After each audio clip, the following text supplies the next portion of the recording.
धूप में नहाया हुआ एक हरा भरा घास का मैदान खेल में सुअरों की खुशी की आवाजों के साथ जीवंत हो उठता है। पिप्पा और पीटर जंगली फूलों के बीच अटखेलियां करते हैं। उनकी घरघराहट और चीखें हवा में गूंजती हैं। मां सुअर अपने बच्चों को प्यार से देखती है। उसकी मुस्कान गर्मी और स्नेह का प्रतीक है। छोटे सुअर के बच्चे तितलियों का पीछा करते हैं।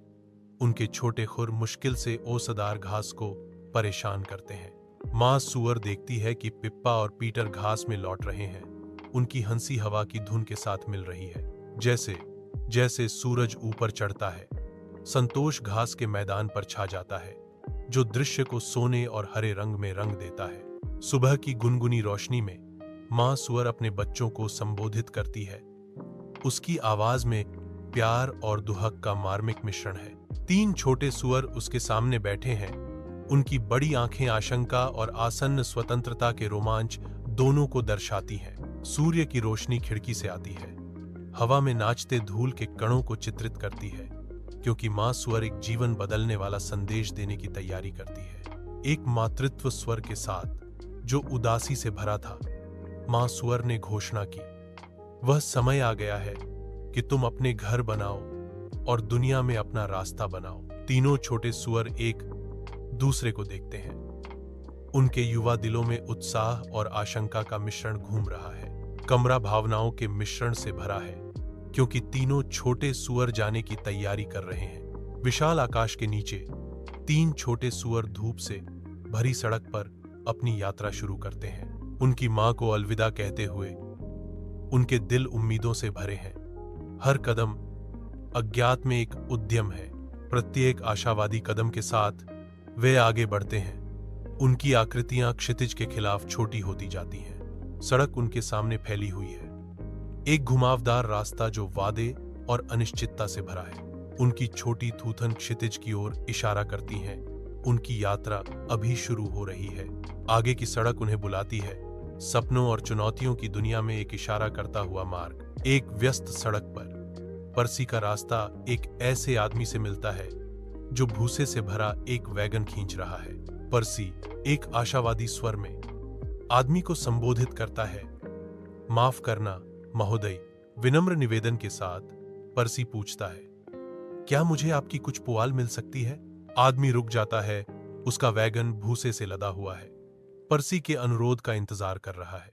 पर्सी का तिनके का घर पूरा खड़ा है, जो त्वरित शिल्प कौशल का प्रमाण है। पर्सी उत्साहित होकर अपने नवनिर्मित घास के घर के चारों ओर घूमता है।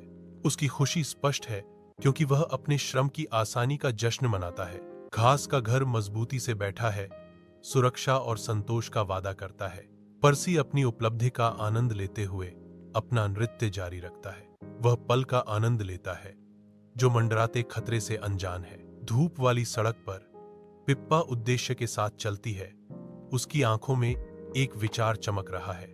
वह एक आदमी को लकड़ी की लकड़ियों से भरी गाड़ी के साथ देखती है और उसका चेहरा प्रेरणा से चमक उठता है। पिप्पा उसके पास जाती है। उसकी आंखों में आशा और दृढ़ संकल्प चमक रहा है।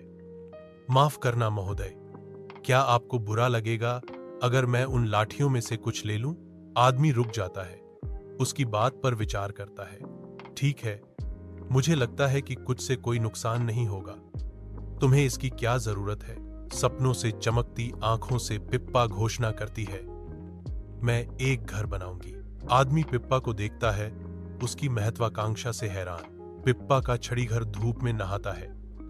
इसका देहाती आकर्षण बचपन के सपनों की कहानी कहता है। पिप्पा के चेहरे पर एक मुस्कान खिलती है, जो शुद्ध खुशी और उपलब्धि की भावना को दर्शाती है। उसकी आंखों में एक सपने के साकार होने और एक काम के अच्छी तरह से पूरा होने का शांत संतोष झलकता है।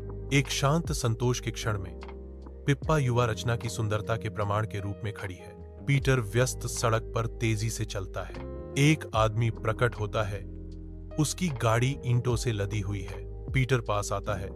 उसकी निगाहें ईंटों पर टिकी हैं। थोड़ी प्रत्याशा के साथ पीटर कहता है, क्या मुझे कुछ ईंटें मिल सकती हैं? आदमी रुकता है। उसका भाव श्रम से आश्चर्य में बदल जाता है। गाड़ी शांत खड़ी है। ईंटें अपने भाग्य का इंतजार कर रही हैं। गर्म धूप के नीचे पीटर अपनी कोशिश शुरू करता है। सावधानी से पहली ईंट बिछाता है। सपनों की नींव। ईंट से ईंट एक मजबूत दीवार उठती है।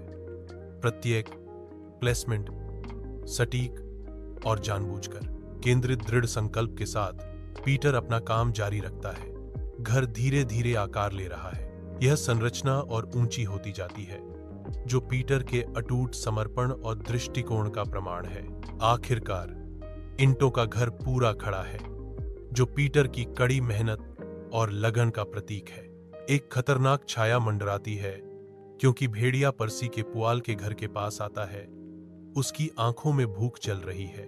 भेड़िए की ठंडी मांग शांति को भंग कर देती है। छोटे सुअर, मुझे अंदर आने दो। अंदर से पर्सी की विद्रोही आवाज गूंजती है। नहीं नहीं, मैं तुम्हें अंदर नहीं आने दूंगा। भेड़िए की आंखें सिकुड़ जाती हैं।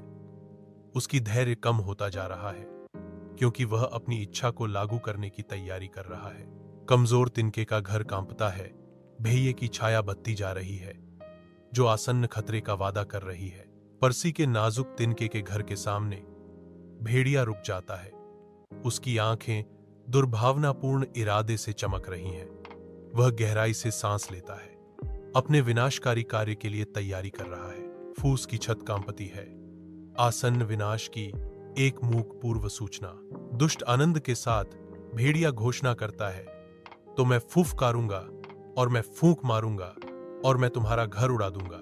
एक बेखबर घास का घर धूप के नीचे शांति से खड़ा है, जो आसन्न खतरे से अनजान है। भेड़िया द्वेष के साथ आगे बढ़ता है।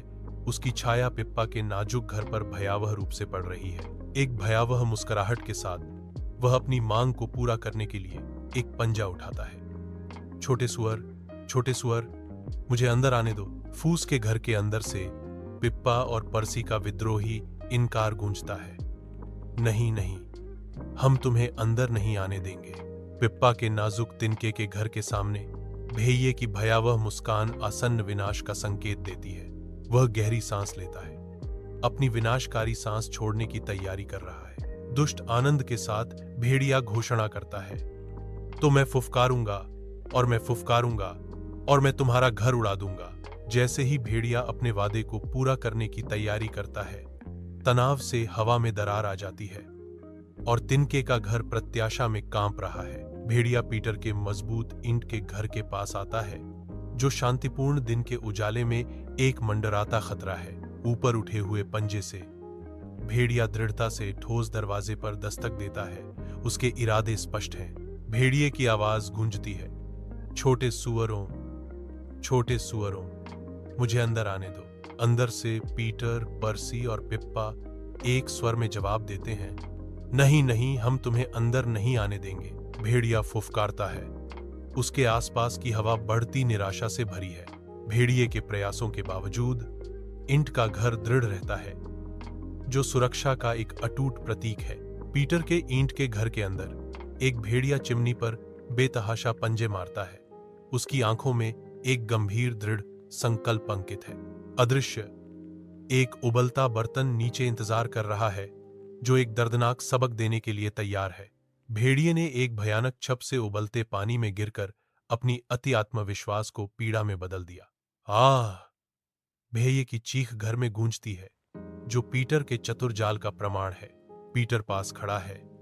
उसका चेहरा गंभीर संतुष्टि का मुखौटा है, क्योंकि पराजित भेड़िया बर्तन में छटपटाता है। भेड़िए पूंछ जलती हुई पीटर के ईंट के घर से भागते हैं। वह बेतहाशा घास के मैदान में भागता है, जो कभी उसके खतरे का साया था।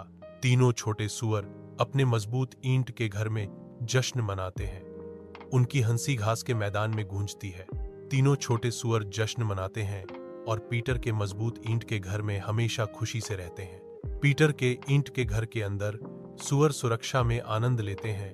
भेड़िए की यादें दूर होती जा रही हैं। ईंटों का घर दृढ़ता से खड़ा है, जो तीन छोटे सुअरों के लिए सुरक्षा और स्थायी खुशी का प्रतीक है।